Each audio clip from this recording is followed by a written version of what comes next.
में मौजूद है वार्ड नंबर 65 में, जिसके पार्षद हैं मोहम्मद जकारिया शेरम। और आज हम इनके वार्ड में आए हैं और पिछले 1 साल में इनके द्वारा जो किए गए कार्य हैं उसी की पड़ताल करेंगे और यहाँ की जो जनता है इन्हीं की ज़ुबानी से जानेंगे कि पिछले 1 साल में क्या क्या कार्य किए गए हैं इनके जो पार्षद है इनके द्वारा।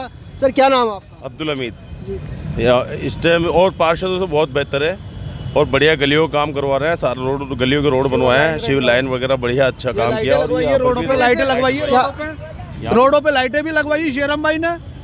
और रोड सिविल लाइन का बहुत बढ़िया काम कर रहा है, बहुत बढ़िया काम कर रहे हैं शेरम भाई पहले से। और पार्षदों से बहुत साफ सफाई बहुत बढ़िया कर रहे हैं। 1 साल पहले आपके वार्ड में क्या समस्याएं थी? विकास सिविल लाइन की बहुत तगड़ी समस्या थी, आए दिन रुक रही थी। और अब कब हुई उसकी समस्या का हल? करीब दूर हो गई 1 साल के अंदर करीब दूर हो गई क्लियर। और रूट बनवाए उन्होंने, सड़कें बनवाई है अभी शेरम भाई ने नीचे, बहुत बढ़िया काम करा। गली के अंदर 20 साल से सड़क नहीं डली थी, लेकिन इन्होंने 1 साल में डलवा दी। सड़क जो थी 20 साल से नहीं डल रही थी, 1 साल में डलवा दी इन्होंने। जैसे चिकित्सा, शिक्षा एवं जैसे वैक्सीन के लिए तो है ही है। इस तरीके जैसे कोई अलग लगाया कैंप लगाया, एक मरतबा नहीं कम से कम भी 3-4 मरतबा लगा दिया उन्होंने कैंप वैक्सीन के लिए। सरकारी हॉस्पिटल के अंदर भी उन्होंने बहुत सुविधा करी है शेरम भाई ने। और ये मतलब कुछ लोग दिनों के बाद जो है ये सैटेलाइट बनने जा रहा है। बहुत अच्छी मेहनत है, बहुत अच्छी मेहनत कर रहे हैं शेरम भाई। यहाँ पे हमारे वार्ड के हिसाब से शेरम भाई बहुत अच्छा काम कर रहे हैं। मेरा मोहम्मद परवेज़ नाम है भाई। वार्ड नंबर 65 में रहते हैं? जी हाँ बिल्कुल। आपके 65 में आपके जो पार्षद है उनके बनने से पहले यहाँ क्या समस्या थी? समस्या तो बहुत थी, लेकिन अब जब से वो बने तो माशाल्लाह बहुत बढ़िया काम हो रहा है। क्या काम हुआ? बहुत कुछ हो रहा है। ये मत पूछिए क्या हो रहा है, ये पूछिए कि क्या हुआ। बहुत कुछ हुआ। बहुत कुछ में भी क्या? अब आपको क्या क्या बताएं, सारे एक बातें हैं, बहुत सारी बातें हैं। रोड है, बहुत सारी चीज़ें हैं, सब कुछ बना, सबके काम आ रहे हैं। आपके वार्ड में क्या समस्या थी? हमारे वार्ड में जैसे रोड नहीं बन जाता, घरों में उन्होंने रोड बनवा दिया। क्या किसी के कोई कागज़ नहीं बने हुए थे, वो कागज़ बनवा दिए बिचारों ने है। जो वो लग रही थी ना क्या वेस्टिंग है, 2 दफ़ा आपने कॉम्प्लेक्स में लगवा दी भाई साहब इन्होंने क्या। पर अभी भी बहुत बढ़िया काम कर रहे हैं वो, किसी बात की परेशानी। रोड की भी खूब साफ सफाई में लगे हुए, 2 दफ़े गाड़ी आती है। हाँ, सफाई करने वाले भी आते हैं मेरे भाई, खूब बढ़िया है। यहाँ तो परेशानी नहीं है, मैं यहाँ उनके लिए कोई परेशानी नहीं है हमारे लिए। अगर कोई थाने फौजदारी काम हो जाता है तो बेचारे फौरन चले जाते हैं, साथ लग जाते हैं। आपके वार्ड में क्या समस्या थी जो शेरम भाई के आने से पहले? सिविल की, गटर लाइन की, साफ सफाई की, सब कुछ। सबसे समस्या का हल हुआ? सारी समस्या का हल हुआ है। 1 नंबर काम कर रहा है शेरम भाई। आप कुछ कहना चाहेंगे? बिल्कुल 1 नंबर काम कर रहे हैं शेरम भाई, जितनी तारीफ कर रहे हैं इनके काम है। आज तक ऐसा पार्षद नहीं आया। शिक्षा और चिकित्सा की जो माइनॉरिटी क्षेत्र रहते हैं उसमें सबसे ज़्यादा कमी दिखाई देती है, उस पर क्या काम हुआ? उस पर भी काम हो रहा है, जो होना चाहिए हो रहा है काम, धीरे धीरे बिल्कुल हो रहा है काम। आप कुछ कहना चाहेंगे? देखिए आप कह रहे हैं कि बहुत सारा कार्य हुआ इन शेरम भाई के आने के बाद में, तो शिक्षा को लेकर क्या कार्य हुआ अभी तक? शिक्षा के लेकर एक स्कूल था, सरकारी स्कूल नारवाड़ा, उसमें काफ़ी मतलब देख रेख करी उन्होंने। बहुत अच्छा काम हुआ वहाँ पे। कुछ मतलब क्लासेस वगैरह भी बढ़ाई, टीचर वगैरह पर सब पे उन्होंने ध्यान दिया। अच्छी मतलब लोग बच्चों की पॉपुलेशन भी बढ़ी उसके अंदर, अच्छा ध्यान दिया मतलब उसके ऊपर।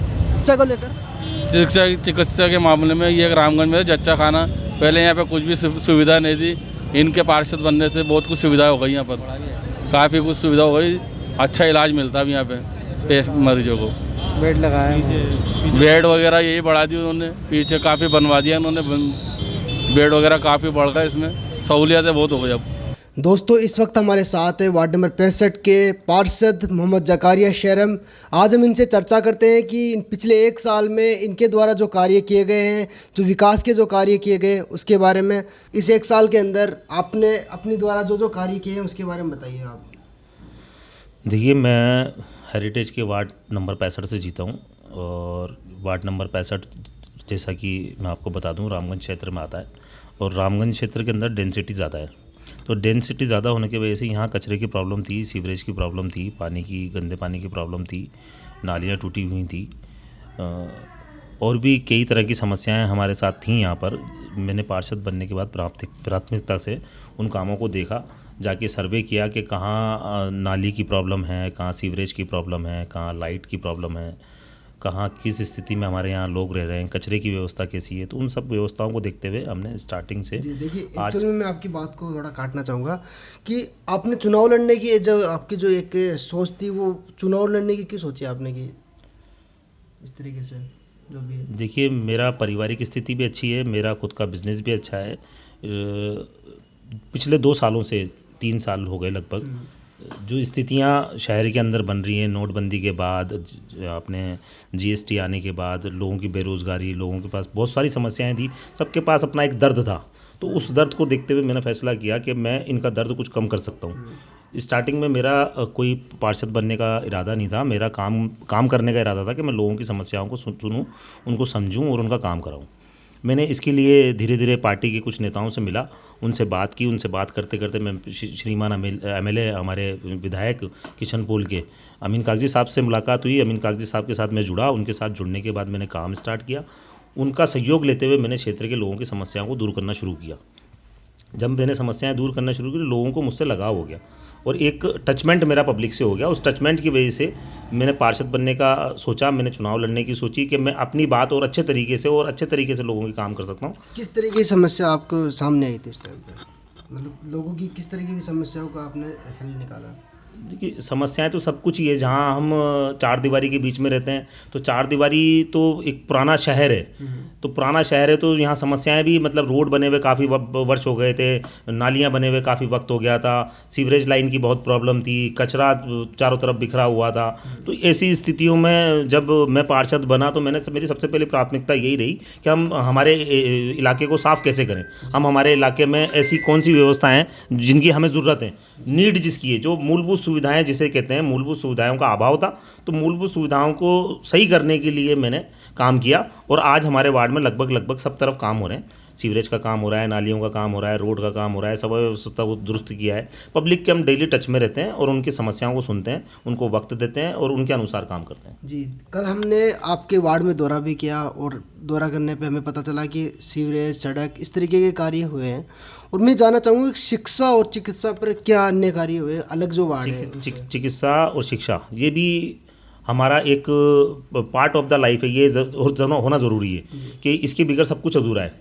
शिक्षा और चिकित्सा दोनों मजबूत होंगी तो आप में हर चीज़ में सुधार होगा। शिक्षा मजबूत होगी तो आप लोगों में अवेयरनेस होगी, लोग समझेंगे कैसे जीना है, कैसे करना है, क्या रहन सहन का तरीका होना चाहिए। तो शिक्षा के क्षेत्र में हमारे यहाँ नारवाड़ा एक स्कूल था, वो काफ़ी बिल्डिंग उसकी जर्जर हो चुकी थी, बच्चे भी अच्छी स्ट्रेंथ थी, लोग पढ़ना भी चाहते थे, लेकिन बिल्डिंग का अभाव होने की वजह से वो थोड़ा सा एडमिशन देने में स्टाफ हिचकिचा रहा था। मैंने उसको प्राथमिकता से लिया, श्रीमान एमएलए साहब को अवगत कराया। एमएलए साहब ने उसको फर्स्ट प्रायोरिटी पे लेते हुए स्मार्ट सिटी प्रोजेक्ट के तहत चल रहे कामों में बात की और आज उसका 3,76,00,000 रुपए एमएलए साहब ने पास करा दिया है। इंशाल्लाह बहुत जल्दी वहाँ पर काम स्टार्ट होगा, बिल्डिंग बन जाएगी नहीं, और बिल्डिंग बनने के बाद वो अभी सेकेंडरी है, हम सीनियर सेकेंडरी तक उसको लेके जाएंगे। हो सकता है उसमें हम जो अभी सरकार की और योजनाएँ चल रही हैं, जो इंग्लिश मीडियम स्कूल चल रहे हैं, उसमें भी आने वाले वक्त में उसको कन्वर्ट कराएं।